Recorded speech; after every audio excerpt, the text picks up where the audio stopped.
예수님의 은혜로 우리를 싸매시고 안으실 줄 믿습니다. 여러분의 인생에 안개 같은 가림막들이 하나님께서 서서히 열어주시며 하나님이 주시는 기쁨이, 하나님이 주시는 희락이, 하나님께서 주시는 의로운 인생이 여러분의 삶에 펼쳐질 줄 믿습니다. 제가 2월달이 들으면 제 계획은 기도에 대해서 우리 성도들하고 함께 2월 한 달 동안 기도에 대한 내용들을 쭉 나누면서 2023년은 기도를 좀 집중적으로 했으면 좋겠다라는 제 마음이 있었어요. 그래서 내 나름대로 계획은 기도에 대해서 2월 달을 설교를 해야 되겠다라고 계속해서 기도에 대한 좋은 내용들을 모집하고 있는데, 모집을 한 수요일쯤 됐을 때 도저히 기도에 대해서 하기보다 먼저 말씀에 대해서 2월 한 달을 다루고 나서 이 3월 달의 기도로 바꿔야 되지 않을까라는 생각이 자꾸 와서 기도에 대한 내용들을 쭉 정리하다가 수독하고 수요일쯤 아니다. 기도가 중요한 게 아니고 신앙생활에 있어서 1월 달은 예배였다면 말씀이 더 중요한데, 말씀의 내용이 있어야 말씀을 근거로 어떻게 기도할지가 나오는데, 기도에 집중하면 기도가 약간 잘못된 기도가 많이 나오겠구나라는 생각이 드는 거예요. 많은 크리스찬들이 기도를 많이 하는 경우가 있는데 잘못된 기도를 많이 하면 그러면 기도가 헛것이 될 수도 있다는 생각이 자꾸 들면서 아니다. 말씀에 대해서 확고하게 정리를 하고 말씀에 뭔가를 좀 정리를 잘 되어야 기도가 말씀과 함께 가지, 기도를 먼저 하게 되면 안 되겠다 싶어서 말씀으로 갈 수밖에 없었어요. 그리고는 말씀에 대한 내용들을 다시 찾으면서 오늘 본문을 가져왔는데, 하나님께서는 여러분들에게 하나님의 말씀을 왜 주셨을까요? 성경을 왜 주셨을까요? 하나님께서는 사도 요한을 통하여서 우리에게 성경을 주셨는데, 오늘 본문 4절에 보면 이런 내용이 나와요. 앞에 한번 같이 읽을까요? 사도 요한이 우리에게 주는 성경은 왜 주었는지를 하는 대한 답이 나와요. 우리는 성경을 볼 때 굉장히 부담을 가지고 보고 성경을 왜 우리에게 주셨을까를 놓치고 있는데, 성경 말씀은 우리에게 이런 목적 때문에 주었대요. 같이 보겠습니다. 시작. 우리가 이것을 쓰면 우리의 기쁨이 충만하게 하려 함이라. 저는 이 성경을 보면서 하나님의 말씀이 우리에게 부담이 되거나 하나님의 말씀이 우리를 억누리고 우리를 감옥에 넣는 것이 아니라, 하나님의 말씀을 우리한테 줄 때는 우리 인간에게 기쁨이 있었으면 좋겠다. 무엇이가 있었으면 좋겠다? 기쁨. 여러분의 즐거움, 여러분의 인생에 기쁨과 즐거움이 넘치는 인생이 여러분에게 있었으면 좋겠어요? 아니면 반대로 슬픔과 아픔이 여러분의 인생에 있었으면 좋겠어요? 별로 여러분들은 기쁨과 즐거움이 싫은가 봐요. 나는요, 이 여절을 딱 대하니까요, 정말 하나님은 나에게 기분 좋은 인생을 원하시는구나. 하나님께서는 나에게 성경을 주실 때 행복하고 즐거운 인생을 원하는다. 그런데 성경 없이도 우리가 기쁨을 얻을 수 있잖아요. 노래방에 왜 가서 놉니까?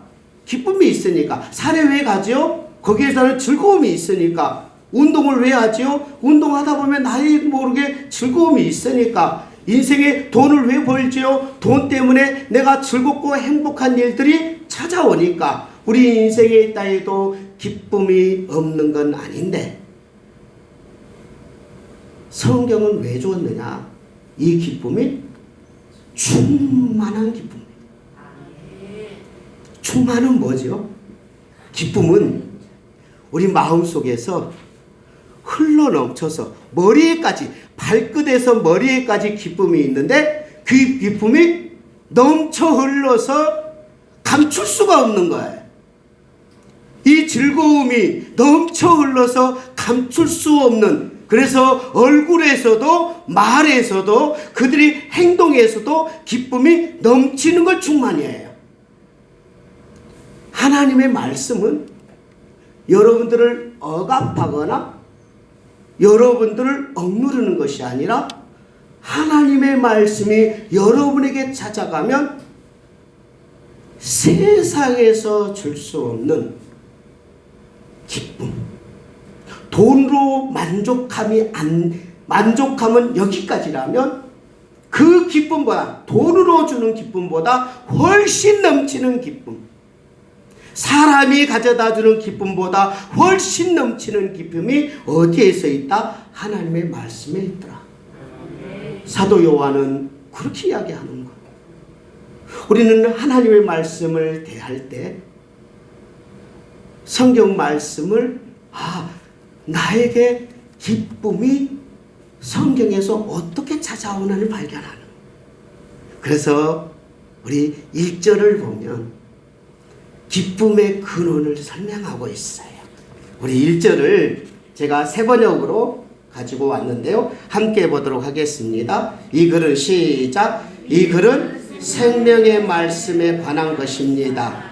이 생명의 말씀은 태초부터 계신 것이요, 우리가 들은 것이요, 우리가 눈으로 본 것이요, 우리가 지켜본 것입니다.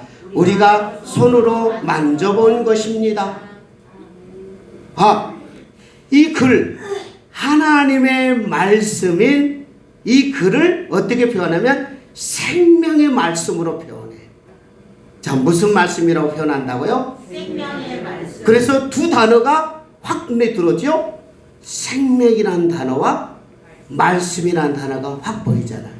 사도 요한은 요한 1서를 기록하는 첫 번째 글에 이 글, 내가 지금 이 글은 너희들에게 생명을 주는 말씀이다. 그 다음에 두 번째는 말씀이다 라고 이야기하는 거예요. 이 생명을 주는 말씀이, 사도 바울은 이렇게 표현하네요. 이 생명의 말씀은, 그 다음 뭐라고 그러죠? 언제부터 계셨어요? 태초부터 계셨다. 이 생명의 말씀이 언제부터 계셨다고요? 태초에, 세상이 만들기 전부터 있었대요. 그리고 이 말씀이 세상을 지었어요. 이 요한 1서가 내용만 보고 어떻게 요한이 썼는지 아느냐 하면, 요한복음 1장에 보면 비슷한 내용이 나와요. 태초가 나오고 말씀이 나오고 생명이 나와요.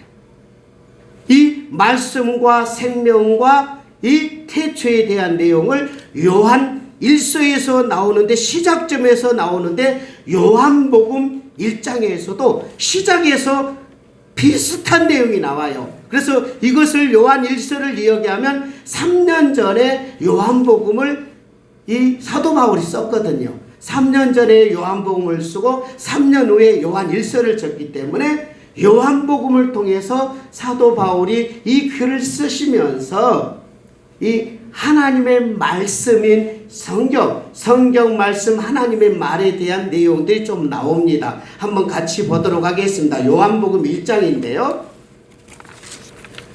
요한복음 1장에서 시작. 태초에 말씀이 계시니라. 이 말씀이 하나님과 함께 계셨으니 이 말씀은 곧 하나님이시니라. 그가 태초에 하나님과 함께 계셨고 만물이 그로 말미암아 지은 바 되었으니 지은 것이 하나도 그가 없이는 된 것이 없느니라. 그 안에 생명이 있었으니 이 생명은 사람들의 빛이라. 여기서 중요하게 나오는 단어들이 나오죠. 말씀 나오고요. 말씀 안에 또 하나님이 나오고요. 하나님과 생명이라는 단어가 나오는데 이 내용을 뭐 설명 안 해도 좀 알겠는데 약간 설명을 해자면 태초에 뭐가 있었다고요?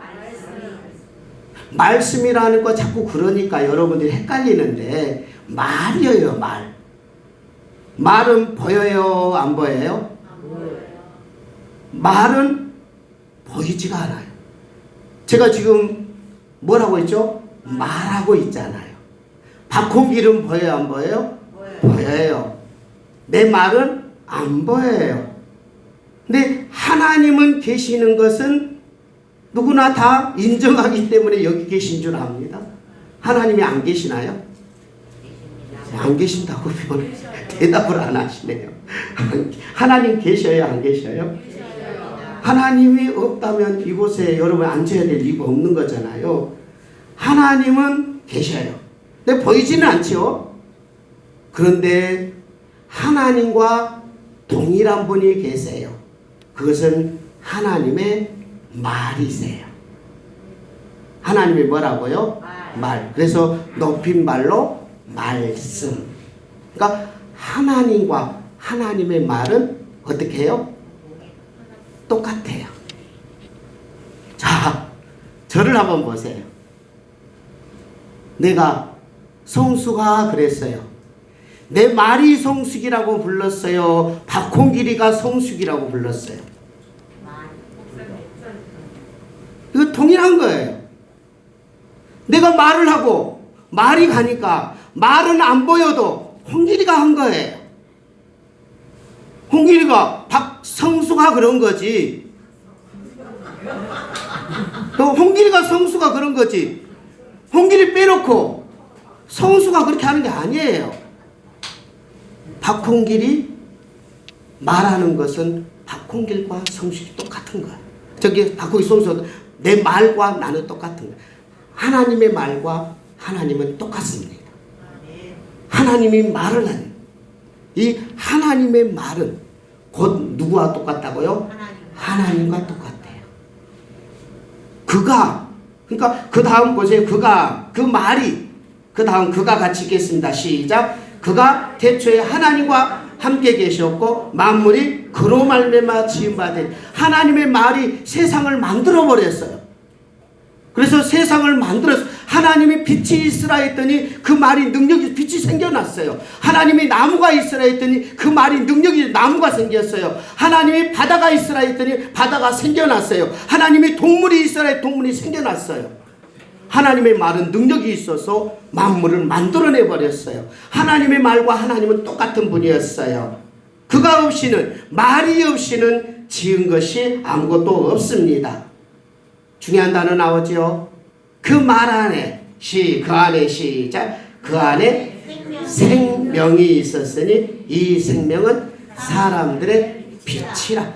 사람 안에 그 말 안에는 생명이란 게 있어서 어두운 내 인생 인간이 볼 수 없는 것에 빛이 되어서 생명으로 인간의 마음속에 그 말이 찾아와서 인간에게 뭘 주었다고요? 생명을 주셨다 이 말이에요. 뭘 주셨다고요? 생명. 이때 생명은 이 요한복음 1장을 쭉 보면 우리가 살아있는 육체의 생명이 아닌 거예요. 하나님은 영이시니 시작. 하나님인 영이시니 영과 진리로 예배할지니라. 다시 한번 시작. 하나님은 영이시니 영과 진리로 예배할지니라. 하나님은 영이신 분이기 때문에 하나님이 바라보는 생명은 어떤 것이냐면 영적인 생명을 말하고 있는 거예요. 육체적인 생명을 말하고 있지 않아요. 육체의 생명은 죽을 수도 있고 육체의 생명은 아플 수도 있고 육체적인 생명은 잃을 수 있는데 여러분에게는 육체만 있는 게 아니라 여러분에게는 영혼이 있는 줄 믿습니다. 하나님의 관심은 어디에 있을까요? 영혼에 있어요. 이 영혼이 생명인데 이 하나님의 말과 하나님 안에는 영적인 생명이 있는데 그 생명이 빛이 돼서 이 어두운 세상에 내려와서 말씀이 육신이 되어 우리 가운데 거했다. 그분이 바로 예수님이더라. 말씀이 뭘 입었다고요? 육신을 입어가지고 우리 가운데 거했더라. 그 내용들이 이 히브리서에서도 비슷하게 나와요. 그래서 이 말씀에 대한 내용이 히브리서에서는 우리는 어떻게 하나님의 말씀을 대해야 되는지, 말씀을 대할 때는 우리의 제사가 어떤 제사로 그 말씀을 대해야 되는지 답이 나오는 게 히브리서예요. 한번 히브리서 11장을 같이 보도록 할까요? 11장 3절인데요. 같이 보도록 하겠습니다. 시작. 믿음으로 우리는 이 세상의 모든 것이 하나님의 말씀으로 창조되었으며 보이는 것이 보이지 않는 것으로 만들어졌다는 것을 압니다. 자, 무슨 말이냐면 이 세상이 어떻게 지어졌느냐? 하나님의 말씀으로 지어진 줄 믿습니다. 여러분이 아멘 하셨잖아요. 아멘 한 사람은 무슨 말이냐면 목사님이 방금 하나님의 말로 빛이 있어라, 하나님의 말로 바다가 있어라, 하나님의 말로 동물이 있어야 했더니 하나님의 말로 만들어졌다는 것을 믿습니다 했더니 여러분이 아멘 했다는 이야기는 그렇습니다. 그것을 마음에서 믿음이 오는 거예요. 어디에서 믿음이 온다고요? 그러니까 하나님의 말이 믿어져야 돼. 에이, 세상이 어떻게 하나님의 말로 만들어졌겠어? 안 믿으면 그걸 인정을 못하는 거예요. 근데 믿는 사람은 믿음으로만 그 말을 인정한대요. 믿어야 인정이 되는 거예요. 안 믿어지면 인정이 안 되는 거지요. 그런데 여기에서 믿음과 그리고 하나님의 말씀이 세상이 지어졌는데 말로, 하나님의 말로 지었는데 말의 포인트가 어떤 포인트냐면 보이는 것이, 말은 들려요. 그런데 말은 들리, 말은 보이지 않아요. 그런데 빛은 보이고 동물은 보이고 산은 보이고 바다는 보여요. 보이지 않는 말이, 보이지 않는 하나님이, 보이지 않는 능력이 갑자기 눈에 확 보여버렸어요. 하나님의 말에는 능력이 있어서, 힘이 있어서, 하나님은 능력이 있고 힘이 있어서 여러분들이 빛이 있으라 했더니 빛이 정말 생겨났고, 바다가 있으라 했더니 저 위대한 바다가 생겨나 버렸어요. 위대한 세상이 만들어져 버렸어요. 보이지 않는 말이 그대로 우리 눈으로 나타나 버렸다는 거예요. 그러므로 믿음은 뭘 요구하느냐? 히브리서 1장에서 믿음은 보이는 것들의 실상이래요. 하나님의 말씀은 믿으면 뭐가 나온다고요? 실제 일어나는 사건이 나온대. 말에는 능력이 있어서, 하나님의 말에는 능력이 있어서 우리의 눈으로 보이는 현상이 더 나타난다는 거예요. 우리는 그것을 뭐 하는 거예요? 믿습니다. 근데 인간들이 하나님이 아무리 말을 해도 믿음을 안 줘. 성경에 그렇게 하나님께서 이야기를 해도 사람들이 받아들이질 않아서 하나님께서 말씀으로 하시는 일을 직접 인간에게 가지고 오셨어요. 하나님의 말을 가지고 오셨어요. 하나님의 말이 얼마나 능력이 많은지를 보여주시는 그 내용이 요한 1서인 거예요. 요한 1서로 다시 넘어가면, 자, 2절을 같이 현대인의 설계에서 제가 가져왔는데요. 자, 한번 같이 보겠습니다. 시작. 이 생명이 세상에 나타나셨습니다. 우리는 영원한 생명이 되시는 그리스도를 직접 보았으므로 그분을 여러분에게 증거하며 전합니다. 그분은 아버지와 함께 계시다가 우리에게 나타났습니다. 아버지와 함께 계셨던 말씀이신 예수님이 직접 말을 통하여서 이 땅에서 말씀이시는 하나님, 하나님과 말씀은 동일한 분이신데 하나님이 말을 하시는데 그 말씀하신 하나님과 말씀이 동일한 분인데 그 말씀이신 분이 이 땅에 나타났습니다. 무엇으로 나타나느냐? 생명으로 나타났다. 영적인 생명으로 태어나신 말씀이 육신이 되어서 하나님의 말이 육신이 되어가지고 이 땅에 오셨네요. 그리고는 그분은 말씀으로 이 땅에서 말씀 자신이 있어요. 그래서 그분이 말하면 하나님의 말이 되고 그분이 행동하면 그 행동 자체가 하나님의 말씀이 되시고 그분을 따라가면 하나님의 말을 따라가는데 사도 요한은 그렇게 고백하는 거예요. 우리는 영원한 생명이 되시는 그리스도. 뭐가 되시는 그리스도? 영원한 생명. 영원한 생명. 이 땅에서는 영원한 반내는 잠깐 있다가 없어지는 거예요. 우리는 이 땅에 생명을 가지고 있는데 태어나가지고 죽습니다. 태어나서 죽은 이 생명을 우리는 가지고 살지요. 근데 어느 날 영적인 생명이 왔어요. 그분이 예수님이세요. 예수님이 우리에게 공급해 주시는 것은 우리의 영적인 생명, 영원한 생명, 이 땅의 생명이 끝나는 생명이 아니라 영원히 하나님과 함께 살 수 있는 생명을 예수님이 직접 보여줬어요.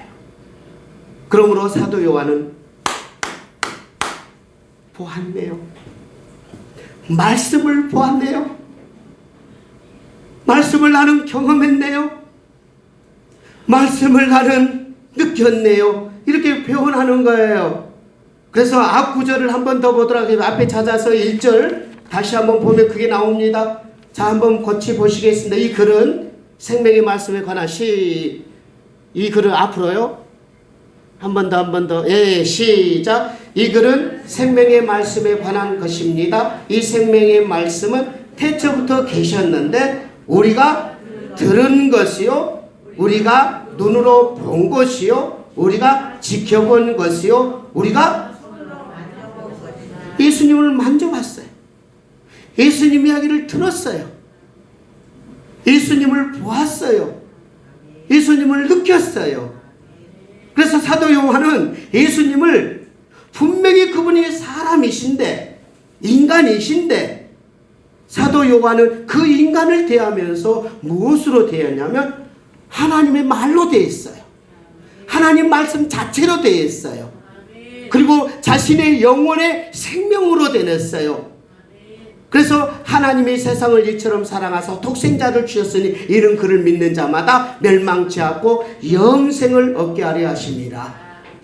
누가 기록한 거냐면 사도 요한이 기록하는 거예요.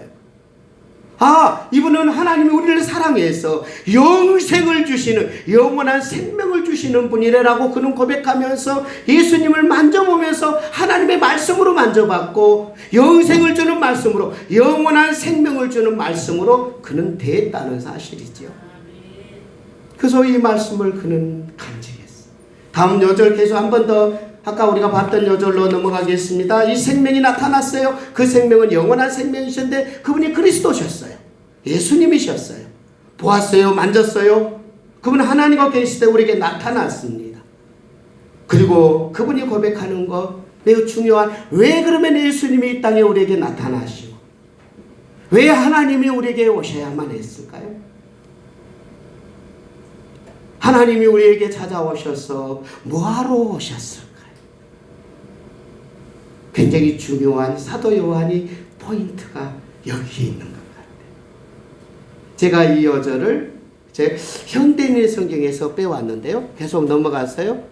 네, 현대인의 성경. 왜 자꾸 성경을 바꿔서 가져오냐면 우리 성경이 잘 이해가 안 되면 다른 성경은 좀 쉽게 풀어놓은 성경들이 있어요. 그래서 새 번역을 가져와서 똑같은 성경인데 우리가 이 단어가 잘 이해가 안 됐을 때는 현대인의 성경이 더 적절하면 현대인의 성경, 새 번역이 적절하면 새 번역 성경, 공동번역이 되면 공동번역은 천주교와 우리 기독교 같이 쓰는 것은 공동번역이 또 있어요. 그래서 그런 것들을 제가 빼와서 여러분들이 설명하기 쉽게, 똑같은 성경이에요. 근데 이 성경을 보면 좀 우리 성경과 조금 단어들이 조금 달라요. 내용은 똑같아요. 그래서 이해하기가 좋습니다. 자, 예수님을 대하면서 사도 요한은 왜 이 글을 썼는지 한번 우리에게 주는 사절을 적어라. 기쁨이 충만한 너희들이 되려면 인간이 진짜로 충만한 넘치는 기쁨, 넘치는 즐거움을 정말 원한다면, 인간이 원한다면 예수님께, 하나님께 집중해야 되는 이유가 있다. 그 이유는 이 5절을 근거로. 자, 한번 3절 같이 보겠습니다. 시작. 우리가 보고 들은 것을 여러분에게 전하는 것은 여러분도 우리와 교제를 갖도록 하기 위한 것입니다. 이 교제는 아버지와 그분의 아들 예수 그리스도와 갖는 교제입니다. 제가 왜 현대인을 하냐면 이 교제라는 단어가 우리 세번역에서는 사귐으로 나누어요. 사귐이 약간 여러분들에게 좀 생소할 수 있을 것 같아서 교제라는 단어가 적절해서 현대인 성경을, 제가 그냥 성경을 바꿀 수는 없고 그래도 목사님들과 학자들이 모아가지고 성경을 기록한 성경 그대로 쓰고 싶은 마음이 있어서 현대인 성경에 보니까 교제라는 단어가 있더라고요. 그래서 야, 저 적절한 단어다. 그분들이 얼마나 고민하면서 사귐이라는 단어를 어떻게 쓸까 고민해가지고 교제라는 단어도 그분들이 썼단 말이죠. 그게 너무너무 잘하신 것 같아서 야, 교제 괜찮구나. 그래서 현대인 성경을 빼온 겁니다. 보니까 어떻게 나오냐면 사도 요한은 지금 이 편지를 쓰는 그들하고 함께 교제를 나누고 싶은 거예요. 그러니까 흔히 말하면 연애를 하고 싶은 거예요. 연애를. 사랑하고 사랑을 받고. 자, 짝사랑은 교제입니까? 아닙니까? 여러분이 하나님을 사랑해가지고 하나님 그러면 교제예요? 아니에요? 교제 아니에요. 하나님이 여러분을 사랑해주고 여러분도 하나님을 사랑하고 이게 교제란 말이에요. 그러니까 우리는 교제하기 위해서는 반드시 어떻게 해야 되나요? 상대방의 이야기를 들어야죠. 아니, 내가 사랑합니다. 내가 사랑해서 당신이 좋아요라고 막 선물도 주고 뭐하고 나는 교제합니다 해가지고 막 따라다니면서 사랑하면 그게 뭐가 되죠? 스토커하게 되죠. 우리는 하나님을 사랑한다고 기도합니다. 하나님 나에게 이것도 주세요, 저것도 주세요. 기도 열심히 하면서 하나님을 만나려고 몸부림쳐요. 근데 하나님 이야기를 안 들어버려요. 그럼 뭐가 되는 거죠? 스토커가 되는 거죠. 우리는 하나님과 뭘 나눠야 되느냐? 교제가 나눴어요. 그런데 이 교제는 하나님과의 교제에 초점으로 요한 일서를 주는 게 아니고 사람과 교제에 초점이 뭔, 그게 포인트예요. 그러니까 사도 요한이 봤을 때 교회가요, 교제가 별로 안 된 거예요. 가정이 교제가 별로 안 돼 있는 거예요. 그래서 야, 교제를 했으면 좋겠다. 그래야 우리의 기쁨이 충만할 건데 인간이 교제를 못하네. 인간이 교제가 잘 안 되네, 사람들끼리. 그래서 불행하네라는 것을 사도 요한은 보았던 거예요.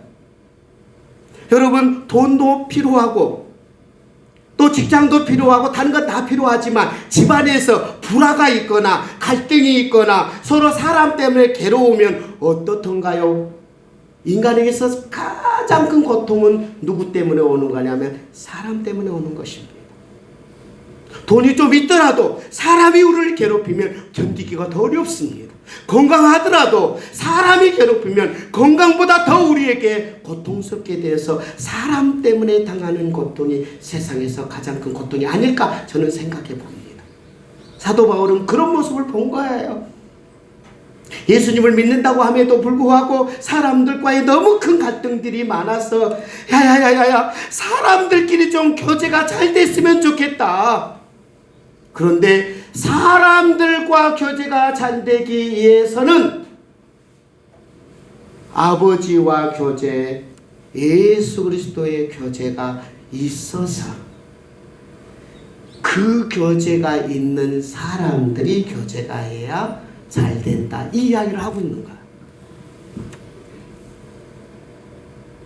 하나님의 말씀에 왜 우리가 길을 기울여야 될까요?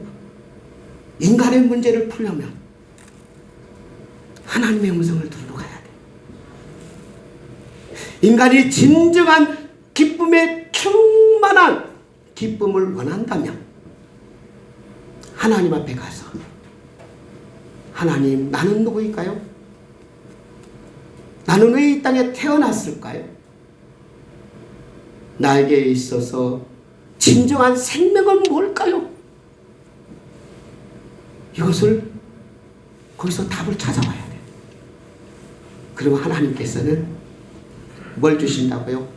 영원한 생명을 주신 줄 믿습니다. 잠깐 있는 이 생명에 하나님 관심 있는 게 아니에요. 우리는 이 땅에 살다가 이 땅에서 이리저리 밀려다니며 인생이 끝납니다. 만약 하나님께서 이 땅의 인생에 관심이 있으셨다면 하나님은 실패하시. 왜? 제가 어제인가요? 그제인가요? 날짜가 그제네요. 그제 제가 사랑하는 내 형제를 하늘나라로 보내드렸어요. 하윤철 형제인데요. 하윤철 형제가 금요일날 오후 6시쯤 하나님의 품에 가셨습니다. 마음이 매우 아파요. 저는 내 마음을 주었고 내 시간을 주었고 내 정성을 다 주었던 제 사랑하는 형제입니다. 근데 이 세상을 떠났어. 매우 슬퍼요. 매우 우울해요. 답답해요. 그리고 고아로 이 친구가 살았기 때문에 이 땅에 혈육이라고는 누나가 한 명 딱 있어요. 양준과 춘천이군요. 춘천에 살고 있어요. 그 누나는 동생 때문에 너무너무 마음이 아파했고 너무 힘들어했어요. 저도 마음이 아프고 우울하고 답답합니다. 그럼에도 저는 누나에게 아주 중요한 희망을 던져줬어요. 희한하게도 하나님께서는 이 한철 형제를 하마터면 저 멀리에서 세상을 떠날 수 있는데 저를 만나게 해주었고 저와 함께 예배드리고 아침 저녁 예배드리고 기도하면서 예수님을 소개했고 예수님의 은혜를 전달했어요. 그 친구는 예수님을 받아들였어요. 그리고는 예수님 때문에 제가 그렇게까지 표현할 때 있었어요. 한철 형제님, 좀 있으면 세상을 죽을 거예요. 왜냐면 혈액암에 걸려 있었으니까 죽음이 언제 맞이할지 모르는 그 상황 속에 있어서 제가 강력하게 표현했어요. 한철 형제는 죽습니다. 그러나 예수님이 한철 형제의 죄를 씻어주시니 예수님 때문에 영원한 천국에 들어가게 됩니다. 그러면 아멘하고, 그리고는 누나한테 가서 우리 목사님이 나 죽는다더라 그렇게 이야기도 했다고 하면 제가 뜨끔뜨끔해요. 그런 말을 꼭 해야 되나? 왜냐면 혈액암에 세상을 떠날 사람한테 너 죽어 이렇게 말이 하는 게 쉽지는 않아요. 근데 목사는 뭘 가르쳐 줘야 될까요? 진리를 가르쳐 줘야지. 헛것을 잡으면 안 됩니다. 너 살 거야, 괜찮을 거야, 너 하나님이 복을 줘서 병이 나을 거라, 그렇게 하면 목사가 사기치는 거예요. 여러분들의 내가 여러분 죽습니다 말하는 게 진리입니다. 여러분 아프면 제가 그렇게 말하고 싶어요. 그걸 받아들일 수 있는 분이라면 제가 말을 할 겁니다. 그래서 우리 장모님에게는 직접 말을 했어요. 장모님이 많이 살면 한 달 살고 그러면 죽습니다. 제가 직접 말을 했어요. 죽음을 준비합시다. 이 땅에서 헤어질 마음을 갖춥시다. 권사님, 상대방을 용서해 주세요. 천국 갈 건데. 그래서 권사님이 정말 힘들었던 권사님을 김덕순 권사님이 용서해 주는 것을 저는 보았어요. 하현철 형제에게 제가 뭘 전달했겠어요?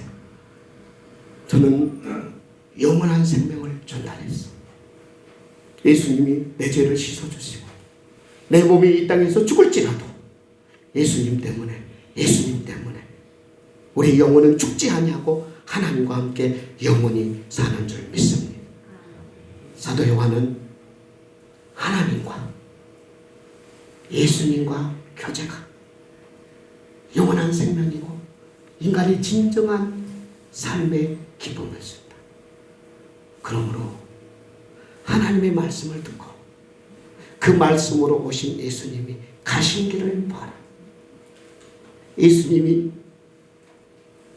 하나님 앞에 하나님의 말씀으로 가시는 마지막 정점이 있었어요. 그 정점이 무엇이었을까요? 십자가 앞에 서는 거였어요. 예수님이 왜 하나님 말씀 자체일까요? 십자가는 너무도 무서운 길이고 두려운 길이었어요. 하나님은 예수님이 하나님의 말씀을 다 알고 있었기 때문에 제자들한테 가르칠 때 첫째는 하나님 사랑, 둘째는 이웃 사랑. 하나님을 사랑한다면 하나님의 말씀인 이웃 사랑도 예수님은 실천해야 됐어요. 이웃 사랑의 극단은 내 목숨을 다 주며 인간을 사랑하는 것.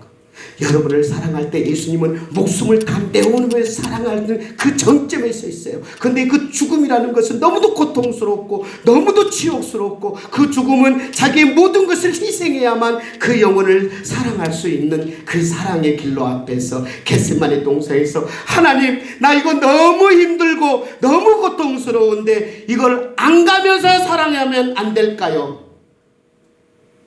이 잔을 내에서 옮겨주시면 안 될까요? 기도를 했어요. 그러면서 마지막 정점에서 예수님이 하셨던 고백은 무엇이었을까요? 내 원대로 마옵시고 아버지가 원하면 가겠습니다. 시작. 내 원대로 마옵시고 아버지가 원하면 가겠습니다. 제가 약간 풀어서 말하는 거니까 오해하지 마시고요. 시작. 내 원대로 마옵시고 아버지의 원대로 하옵소서. 예수님은 하나님의 말에 그대로 자기 하고 싶은 대로 살지 않고 그 길을 가셨어요. 하나님께서 하나님의 말에는 뭐가 나타난다고요? 실상이 나타나요. 부활을 선물로 주시고 하나님은 하나님을 순종하는 사람에게 부활이라는 기쁨을 주시고 부활만 주셨나요? 하늘의 왕자에 앉히시며 세상의 모든 왕의 왕으로 예수님을 세우셔서 모든 사람이 바라보는 보좌 위에 앉히셨다. 하나님은 예수님께 기쁨으로 보답했어. 사랑하는 우리 성도 여러분, 여러분은 세상에 어디에서 기쁨을 원하십니까? 어떤 기쁨이 여러분에게 충만한 기쁨을 줄 수 있을까요?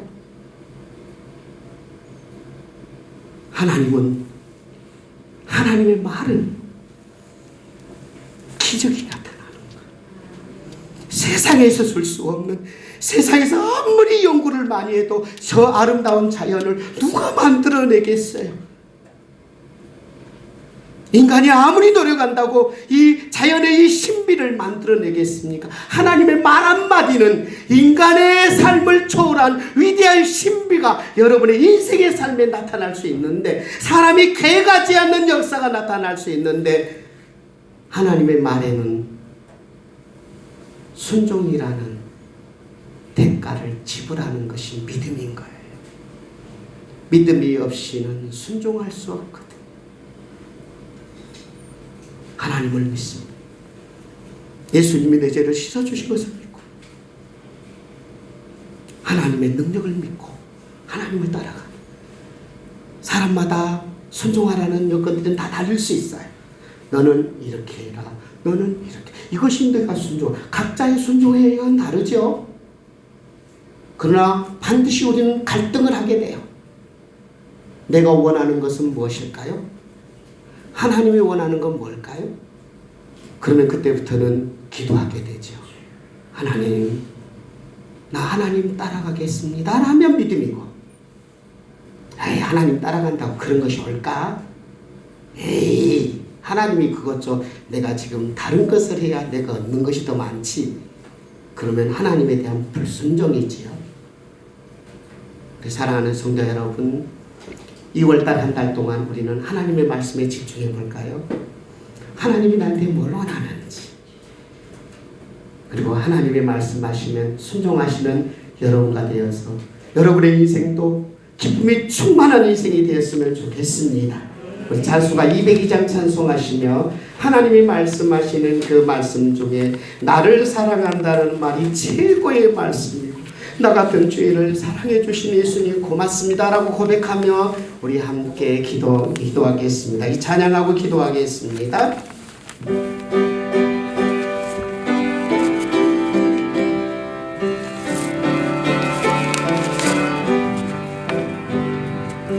하나님 아버지 주신 책을 귀하고 중하신 말씀이세, 기쁘고 즐거운 말씀 중에 날 사랑한단 말 참 좋도다.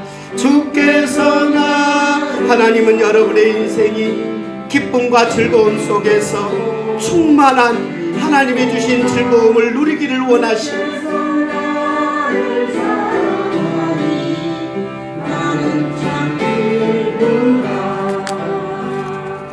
구속의 은혜를 저버리고 어긋난 땅 길로 가다가도 예수의 사랑만 생각하면 곧 다시 예수께 돌아오리. 주께서 나를 사랑하니 기쁘고도 즐겁도다. 주께서 나를 사랑하니 구주의 영광을 다 버리고 예수의 이름을 찬양하리. 구주의 영광을 바라보며 예수의 이름을 찬양하리. 영원히 찬양할 나의 노래 예수의 이름이 귀하도다.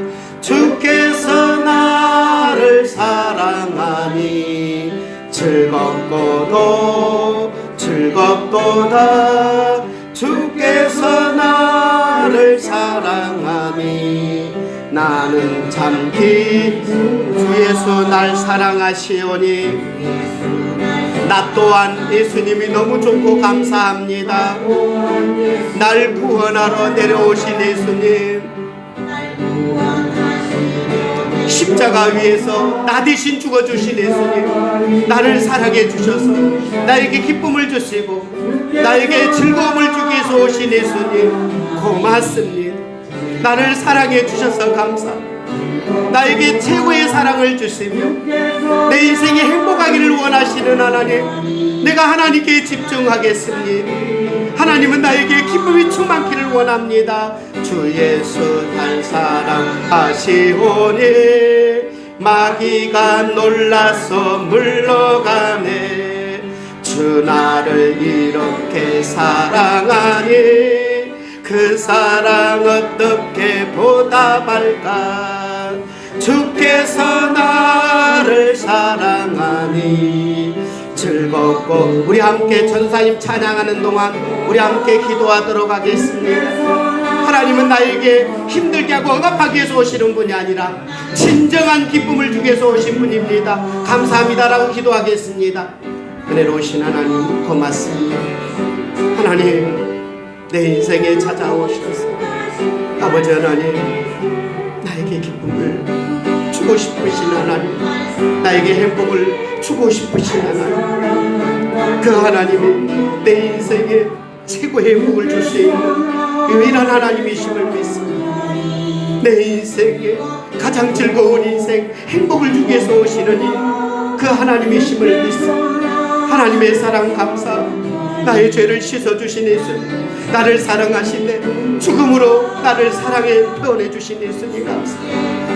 나 같은 죄인을 버리지 아니하시는 하나님, 나 같은 죄인을 사랑해 주신 예수, 그 예수님의 사랑 내 눈에 보이고 우리에게 말씀으로 다가오셔서 말씀이신 예수님 나에게 영원한 생명을 공급해 주시고 내 생명의 빛을 주셔서 고맙습니다. 예수님이 주신 생명이 귀하고 예수님이 주신 기쁨이 귀하고 예수님의 은혜가 고맙습니다. 감사합니다. 감사합니다. 나는 참 기쁘다.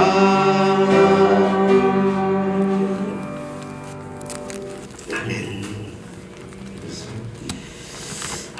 한 주간 기쁜 일도 있고 슬픈 일도 있었지만 하나님이 여러분을 사랑하시는 귀한 은혜를 힘입어서 새로운 한 주간을 오늘부터 시작하셔서 하나님이 주신 선물로 기쁘고 즐거운 인생이 여러분에게 펼쳐졌으면 좋겠습니다. 네, 찬송가 380장 부르시면서 준비하신 헌금 올리도록 하겠습니다.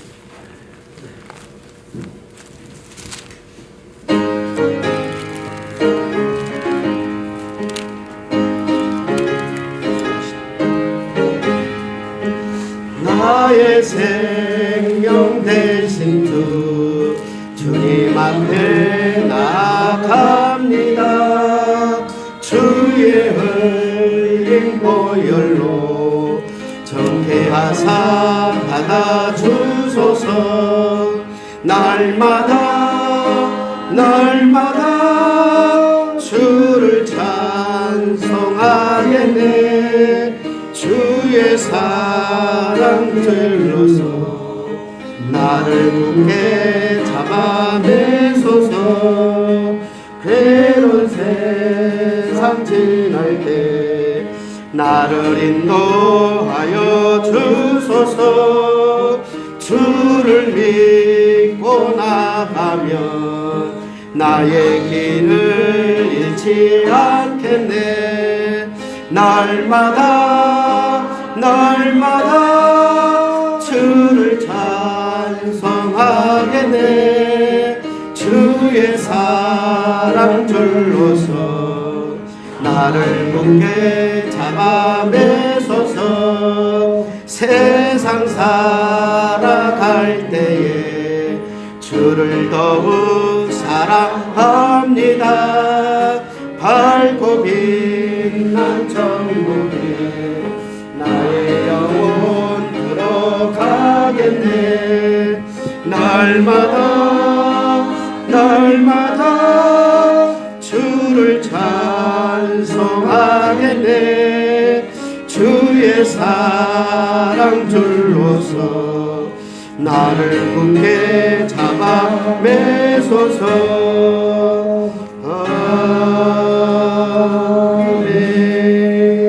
아멘. 가만히 생각해 보니까요, 마스크는 사랑인 것 같아요. 그래서 왜 사랑이냐 하면 자기를 사랑하는 방법이고 타인을 사랑해 주는 방법인 것 같아요. 마스크가 실내에서 다 해제돼서 교회에서도 이제는 이제 벌금은 없어요. 공고 사항이죠. 그래서 이제 이 가림막이 내려졌음에도 불구하고 타인을 위해서 마스크를 좀 최대한 사용해 주시기를 공고하고요. 또 자신도 마스크로 보호해 주셔서 이 사랑으로 마스크를 이렇게 불편해도 활용을 꼭 해주시기를 부탁하고, 또 어쩔 수 없는 상황에서는 이해가 되고요.